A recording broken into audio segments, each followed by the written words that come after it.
আজ হলো জন্মাষ্টমী। জন্মাষ্টমী উপলক্ষে আজকে আমাদের বাড়িতে গোপালের পুজো হচ্ছে।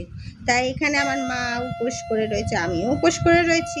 সকাল থেকে কিছু খাইনি। তা যাই হোক, আমার মা গোপালকে ঘি মধু দিয়ে ভালো করে মাখিয়ে গামলার মধ্যে বসিয়ে তাকে দুধ দিয়ে স্নান করানো হবে। তাই এখানে আমার মা স্নান করাবে এখন ঘি মধু দিয়ে ভালো করে। বড় গোপালকে, ছোট গোপালকে এখন কৃষ্ণকে ঘি মধু দিয়ে মাখিয়ে দিয়েছে। মাকে গামলার মধ্যে বসিয়ে তারপর তাকে মধু দিয়ে দুধ দিয়ে স্নান করানো হবে।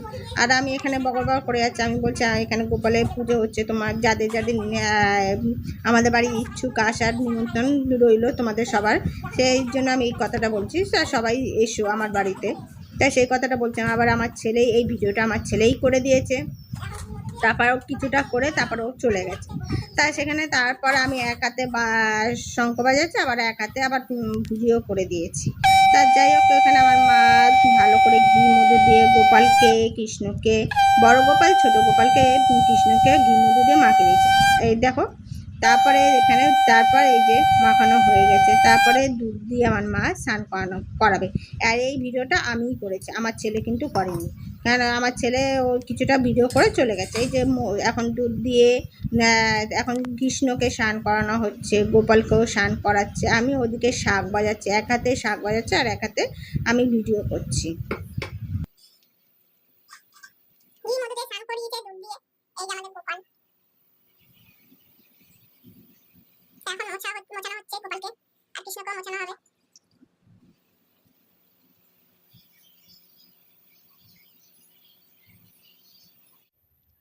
তা গোপালের স্নান হয়ে গেছে। গোপালে ঘি মধু দিয়ে মাখিয়ে রেখে তারপরে গোপালকে দুধ দিয়ে, গঙ্গা জল দিয়ে, ফুল দিয়ে গোপালকে স্নান করিয়েছে। তা গোপালকে এখন চন্দন পরানো হচ্ছে। চন্দন দিয়ে আমার মা সুন্দরভাবে পরিয়ে তাকে সুন্দরভাবে নতুন জামা কাপড় পরিয়ে, সেটাও তোমাদের দেখাবো, পরিয়ে বসাবে। তা কৃষ্ণকে জামা কাপড় পরিয়েছে, এখন গোপালকেও পরাবে। এই যে গোপালের নতুন জামা, যেহেতু আজকে গোপালের হ্যাপি বার্থডে, তাই জন্য গোপালের নতুন জামা পরানো হচ্ছে।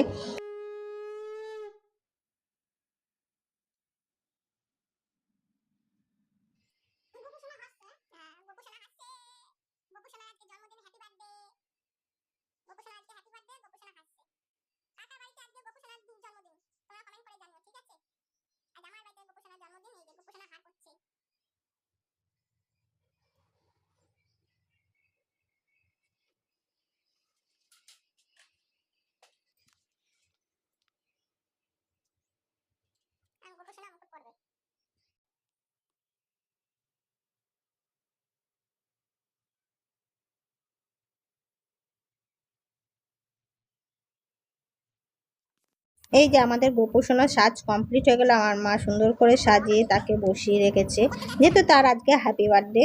তা তার তোমাদের উপরটা ঠাকুরটা দেখালাম। তার যাই হোক, এরপরে পার্ট 2 কি ভিডিও আসবে সেটা তোমাদের জন্মাষ্টমী, সেটা তোমাদেরকে পরে দেখাবো। আজকের মতন এই ভিডিওটা এইটুখানি, আবার নেক্সট ভিডিওটা আবার দেখা হবে। এই যে আমার মা নতুন হাতে সাজিয়ে দিচ্ছে এখন গোপালকে।